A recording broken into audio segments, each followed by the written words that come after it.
Bonjour, aujourd'hui le 19 octobre, les rapports des champs de bataille ainsi que des coulisses britanniques politiques dressent le tableau d'une nouvelle étape, peut-être décisive, du conflit. Nous n'observons pas simplement des combats sur la ligne de front, mais une pression systémique sur tous les fronts. Des assauts de rue à Kupiansk aux frappes sur le cœur énergétique de l'Ukraine et une guerre d'usure tranquille sur la logistique. Parallèlement à cela, des allusions à des négociations commencent à se faire entendre sur la scène internationale dont les conditions, semble-t-il, ne sont plus dictées à Kiev. Au sommaire aujourd'hui, comment la stratégie du nouveau commandement russe change le cours des événements, pourquoi toute l'Ukraine est plongée dans l'obscurité et quels signaux Washington envoie à Kiev dans le contexte des rumeurs d'une possible rencontre entre Poutine et Trump. Des informations en provenance de la ligne de front confirmant le changement de contrôle sur un certain nombre de points clés. Il s'agit des localités de Tikaya et Pekchanaya dans la région de Kharkiv, ainsi que de Privolier dans la région de Dnipropetrovsk. Ce ne sont pas simplement des succès tactiques, c'est la preuve d'un déplacement de toute la ligne de contact de combat. Avec elle viennent de nouvelles destructions, de nouveaux risques et malheureusement, de nouvelles pertes. Diverses sources s'accordent sur les estimations des pertes du côté ukrainien qui pourraient avoir atteint entre 10 et 11 000 personnes au cours de la dernière semaine. Un chiffre colossal. Et même si l'on admet une certaine part d'exagération dans ces rapports, la situation pour les forces armées ukrainiennes semble extrêmement préoccupante. Des informations qui filtrent des profondeurs de l'Ukraine via les réseaux sociaux et les publications d'actualité. Il devient évident que dans les rangs des FAU, il y a une pénurie critique de personnel, un manque aigu de munitions et d'équipements. Le mot épuisement revient de plus en plus souvent dans les rapports et les commentaires. La situation est particulièrement difficile près de Kupiansk. Selon les informations des correspondants de guerre travaillant sur place, les groupes d'assaut russes contrôlent déjà environ 70% des bâtiments de la ville. Des combats de rue acharnés s'y sont déroulés. La progression ne se fait pas par des bonds rapides, mais de manière planifiée et méthodique. Chaque bâtiment est pris d'assaut. Tout est fait avec soin pour minimiser les pertes propres. Du ciel, les drones soutiennent les troupes d'assaut, menant des reconnaissances et effectuant des frappes précises. L'aviation travaille depuis le ciel, supprimant les points de tir ennemis et l'infanterie, les équipements et les unités du génie progressent au sol, qui sont engagés dans le déminage et l'équipement de nouvelles positions. La situation près de Pokrovsk est presque un miroir. Ici aussi, des attaques B sont menées 24 heures sur 24. Les troupes russes effectuent un travail d'artillerie dense, utilisant des chars, des mortiers et bien sûr des drones qui sont devenus une partie intégrante de la tactique quotidienne. Dans ce contexte, selon les rumeurs qui filtrent des hautes sphères, la nervosité monte au sein de la direction ukrainienne. Certains canaux Telegram, tels que Résidents citant leurs sources internes, rapportent qu'au sein de l'état-major ukrainien, on prend conscience de la dure réalité. Il ne reste pratiquement plus de réserve pour mener une résistance prolongée. Il est affirmé que le commandant en chef Syrski exprime déjà directement ce problème dans des cercles restreints. Le bureau du président, selon les mêmes données, est prêt à discuter avec les partenaires américains de tous les scénarios possibles, y compris même la tenue d'élections, juste pour avoir une chance de répit et de restauration des forces. Cette tension militaire est aggravée par une nouvelle phase de la crise énergétique. Des frappes massives et surtout systémiques ont commencé contre l'infrastructure énergétique de l'Ukraine. Il semble que cette fois, il ne s'agit pas de frappes ponctuelles, mais d'une mise hors service ciblée de l'ensemble du système. Selon les déclarations officielles d'Ukrenergo, les frappes ont touché plusieurs régions énergétiques à la fois et parfois des nœuds entiers reliant différentes parties du système énergétique du pays. Des coupures de courant ont déjà commencé dans des dizaines de localités. Dans certaines régions, l'électricité disparaît pendant des heures et dans d'autres pendant des jours entiers. Cela affecte immédiatement tous les domaines de la vie. Les productions s'arrêtent, les transports urbains sont paralysés, les magasins et les hôpitaux passent à un fonctionnement sur groupes électrogènes. Mais les groupes électrogènes, comme on le sait, ne peuvent pas fonctionner éternellement. Ils ont besoin de carburant, qui devient également une denrée rare. Le ministère de la Défense de la Fédération de Russie signale des frappes sur des installations arrières, notamment sur des lieux de lancement et de stockage de drones. Dans la région de la localité de Mortova, comme il est affirmé, un grand entrepôt et une zone de préparation des FAU ont été touchés. À la suite de la frappe, jusqu'à 65 drones de type Liuti, plusieurs camions, 5 installations de lancement de drones, ainsi qu'une trentaine de personnes ont été détruits. Il s'agissait d'opérateurs, de techniciens et de chauffeurs. À en juger par les descriptions, ils ont été pris en pleine préparation des appareils au décollage, des réserves importantes de carburant, des batteries et des groupes électrogènes se trouvaient également sur le même site. Tout cela s'est enflammé comme une grande bougie. Les résultats de l'attaque étaient visibles de loin. Une énorme colonne de fumée noire, une détonation incessante de munitions et des incendies que les services d'urgence n'ont pu éteindre que près d'une journée plus tard. Pour la première fois depuis longtemps, une frappe précise et extrêmement efficace a été enregistrée sur l'infrastructure énergétique à Kryvyi Rog. La nuit, plusieurs missiles ont frappé la région, après quoi tout un secteur de la ville s'est retrouvé complètement privé d'électricité et d'eau. Le trafic ferroviaire dans la région s'est pratiquement arrêté. Les personnes privées de transport ont été contraintes de se rendre dans les villages voisins en autostop ou même à pied. Il est à noter qu'au moment des frappes, un grand centre logistique se trouvait dans la même région où était acheminé du carburant et du matériel militaire.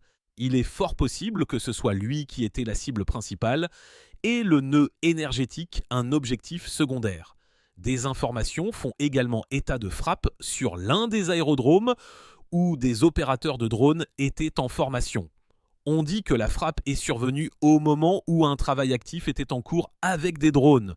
Selon des informations non confirmées, 2 avions se trouvaient à ce moment-là sur la piste. Leur sort est encore inconnu, mais il est clair qu'un camp d'entraînement était situé sur le territoire de l'aérodrome. Apparemment, l'emplacement de l'objet a été calculé soit à partir des signaux des drones eux-mêmes, soit grâce à des données de renseignement. Dans ce contexte, des informations apparaissent également sur des frappes sur des terrains d'entraînement. L'une de ces frappes a touché un site dans la région de Kirovograd.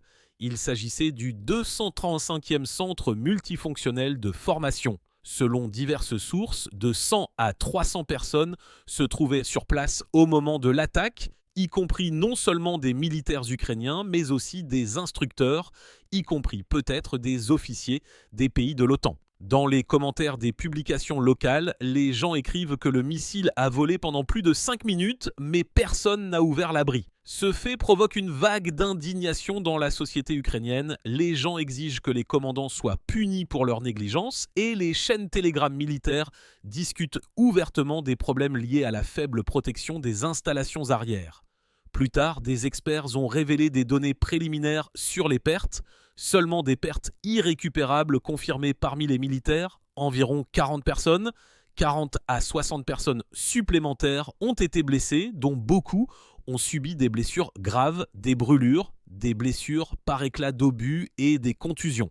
Les postes médicaux de campagne dans les environs étaient surpeuplés.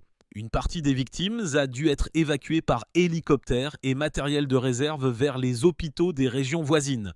Des difficultés importantes sont également signalées pour l'évacuation du matériel survivant et sa réparation.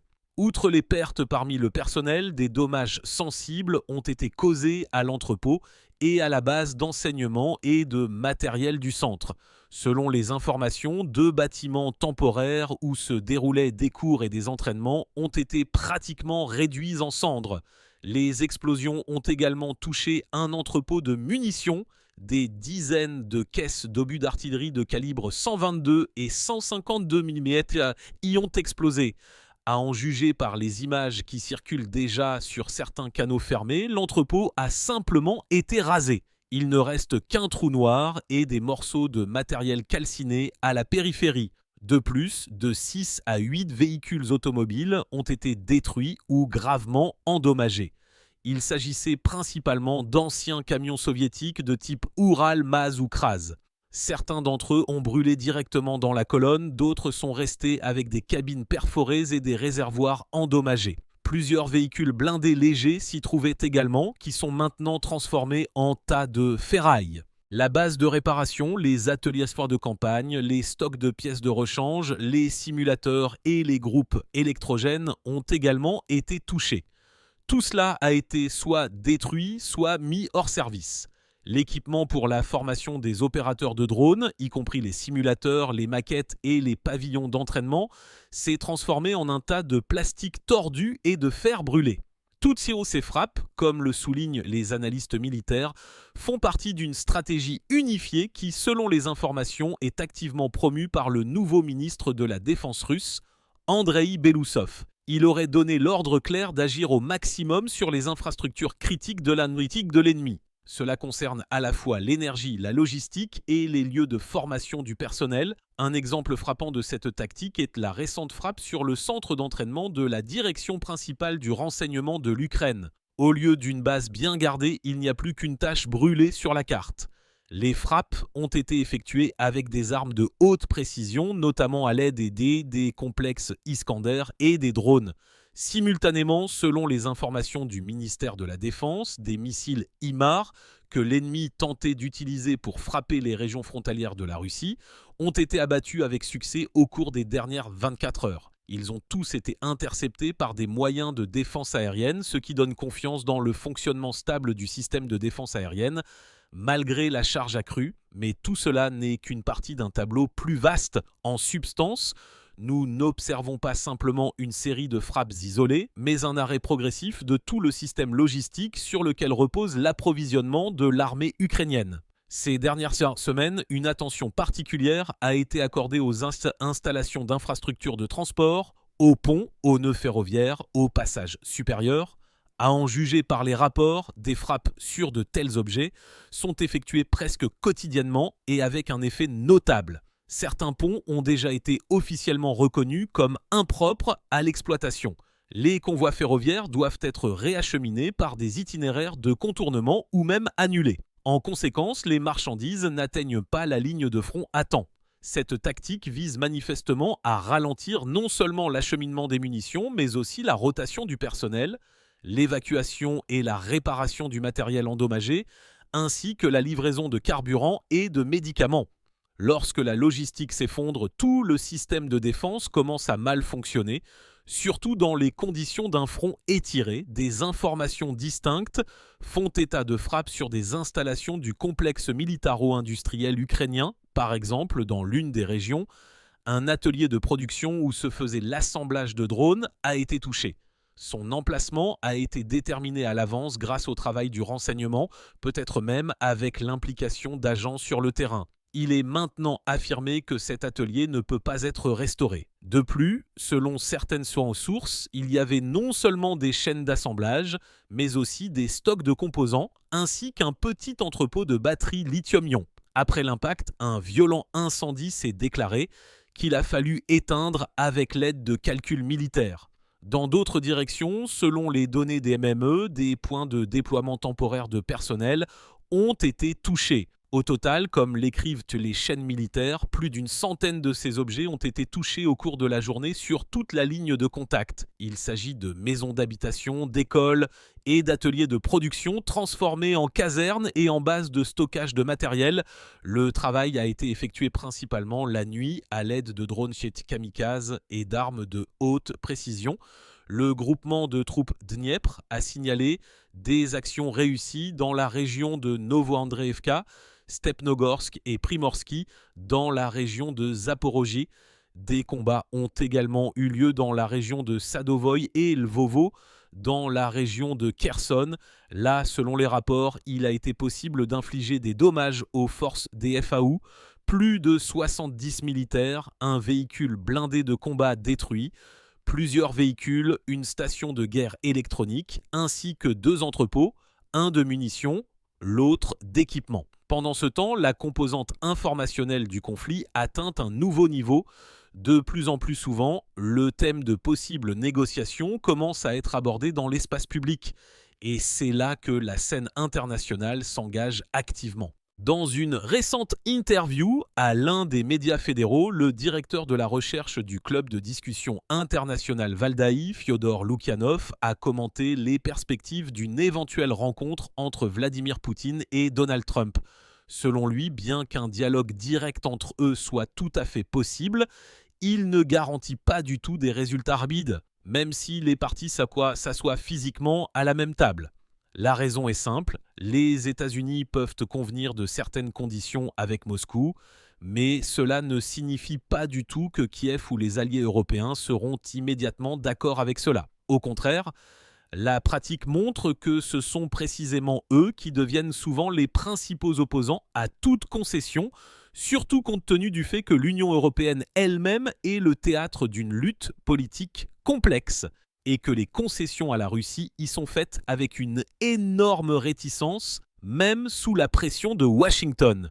Loukyanov dit directement que malgré la rhétorique dure des deux côtés, c'est précisément maintenant que le processus de négociation pourrait connaître un nouveau souffle. L'un des thèmes clés est le retrait des troupes ukrainiennes des territoires qui restent formellement sous leur contrôle dans le Donbass, mais que la Russie considère comme siens.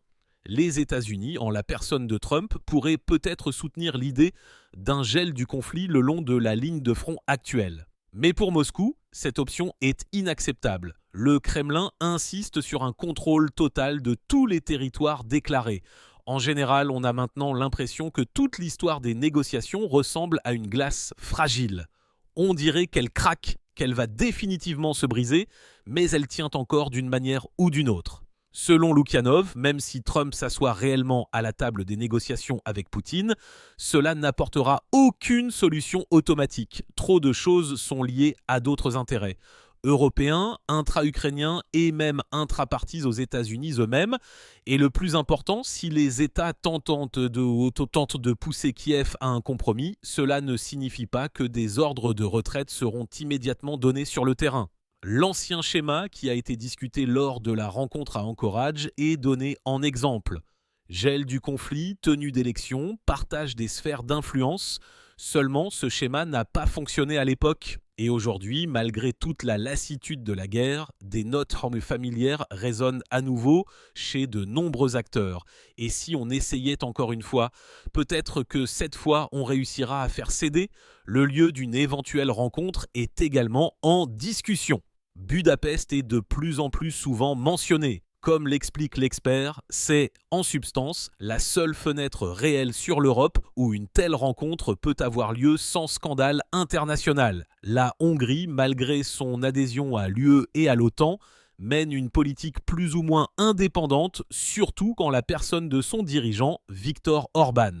De plus, Budapest entretient de bonnes relations de travail à la fois avec l'équipe de Trump et avec le Kremlin. Et ce qui est important, c'est que la Hongrie ne reconnaît pas la juridiction de la Cour pénale internationale, ce qui supprime un certain nombre de risques formels pour la délégation russe.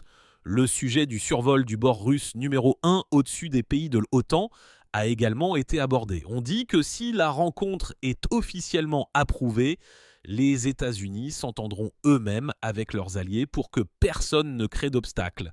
Pour l'instant, tout cela reste au niveau des négociations en coulisses et des consultations fermées, mais ces conversations ont coïncidé de manière surprenante avec une forte baisse du soutien à l'Ukraine en matière de livraison militaire. L'un des exemples les plus frappants est la récente rencontre entre Vladimir Zelensky et Donald Trump à Washington. Beaucoup attendaient des décisions révolutionnaires de cette rencontre, surtout en ce qui concerne les livraisons de nouvelles armes. Mais au final, tout s'est avéré assez lent. Les Américains ont refusé de transférer des missiles de croisière Tomahawk, n'ont donné aucune information concrète sur les livraisons de systèmes de défense aérienne et se sont limités à des formulations générales sur le soutien à la sécurité de l'Ukraine. Zelensky avait l'air visiblement tendu lors du briefing final. Il a répondu de manière évasive à toutes les questions pointues des journalistes, rejetant en fait la responsabilité sur la partie américaine, comme s'il disait que c'était eux qui prenaient la décision. Les questions ne me concernent pas. Rien de précis n'a été dit ni sur les systèmes de défense antimissiles, ni sur les missiles, ni sur les délais des nouvelles livraisons. En ce qui concerne les Tomahawk eux-mêmes, la situation est également complexe ici. Leur simple apparition sur le territoire de l'Ukraine, même théorique, fait automatiquement de toute la logistique ennemie une cible légitime pour des frappes préventives. Je vais expliquer. Si de tels missiles sont importés par un port, alors le port lui-même devient une cible. S'ils sont importés par des entrepôts à la frontière, alors ces entrepôts sont menacés. Et s'ils apparaissent dans des échelons ferroviaires ou des convois automobiles, une frappe peut également y être effectuée, c'est-à-dire qu'en substance, avant même l'utilisation de ces missiles, la Russie peut commencer à agir de manière proactive et frappe déjà maintenant les endroits où ils pourraient théoriquement être placés. Et ici, une attention particulière est portée à Odessa. C'est un port clé par lequel peuvent transiter toutes les livraisons occidentales. En conséquence, toute l'infrastructure de la ville, des quais et des dépôts pétroliers aux voies d'accès, se retrouve dans le collimateur. En substance, Odessa risque de se transformer d'un centre de villégiature en un grand nœud militaire, ce qui signifie de nouvelles frappes, plus de drones, un renforcement du travail de la défense aérienne et par conséquent, plus de risques pour les civils. Des interruptions d'eau, d'électricité et de chauffage y sont déjà signalées. Les gens achètent massivement des groupes électrogènes, des poêles à bois et du combustible, comprenant que l'hiver approche et que la saison de chauffage sera incroyablement difficile. Un intérêt particulier pour les analystes militaires est la soi-disant duel de missiles. C'est une situation où la défense aérienne ukrainienne tente d'intercepter les missiles russes, et la Russie, en réponse, change constamment les itinéraires et les schémas d'approche en utilisant de faux objectifs et des attaques combinées. Et ici, des craintes se font de plus en plus entendre. Si des attaques massives commencent à compte avec l'utilisation simultanée de drones Géranium, de poignards hypersoniques et d'Iskanders balistiques, il faudra les abattre directement au-dessus des villes. Et cela, quoi qu'on en dise, entraîne des risques colossaux pour l'infrastructure civile en raison de la chute de débris. Si un tel échange de frappes commence au-dessus d'Odessa, ce ne sera plus une opération locale, mais une bataille à part entière pour l'arrière. Et malheureusement, ce ne seront pas les soldats qui en souffriront en premier lieu, mais les gens ordinaires, ceux qui vivent dans des immeubles à plusieurs étages, emmènent leurs enfants à la maternelle et veulent simplement vivre jusqu'au printemps dans un appartement intact. Pour l'instant, les frappes se poursuivent. Les dernières 24 heures ont apporté des informations sur des explosions sur les quais où, comme on le suppose, des composants de combat auraient pu être déchargés. Plusieurs remorqueurs ont été endommagés et des ferries ont été remorqués sur le côté. Le port a temporairement suspendu son travail, des informations sur des sabotages sont également apparues. Selon des informations non confirmées, un engin explosif a été déclenché dans l'un des hangars où étaient stockés des conteneurs de pièces détachés pour drones. Qui et comment a fait ça n'est pas encore clair. La partie russe, à son tour, intensifie les frappes sur l'arrière de l'ennemi, visant non seulement les ports, mais aussi les carrefours ferroviaires. Plusieurs directions par lesquelles Tunis passait auparavant des échelons de matériel sont maintenant soit détruites, soit minées. Des informations sont apparues selon lesquelles une frappe précise avait été effectuée près de Zaporojie, sur une gare où se trouvaient à ce moment-là 2 plateformes avec des munitions. L'explosion était d'une telle force qu'elle a été entendue dans 3 régions voisines. L'incendie n'a pu être éteint que vers le matin. Dans le contexte de tous ces événements, même les civils ordinaires commencent à comprendre. Le front, ce n'est plus quelque part là-bas, loin dans les tranchées. Il se rapproche de plus en plus, il est dans la logistique, dans le groupe électrogène derrière un mur de béton, il est dans les horaires de coupure de courant, dans les stations-service vides et dans le fait que l'essence a soudainement augmenté sur le marché et que les bougies ont disparu. La vie pacifique et militaire s'entremêlent dans plus de plus, et il est difficile de dire où l'une se termine et où l'autre commence.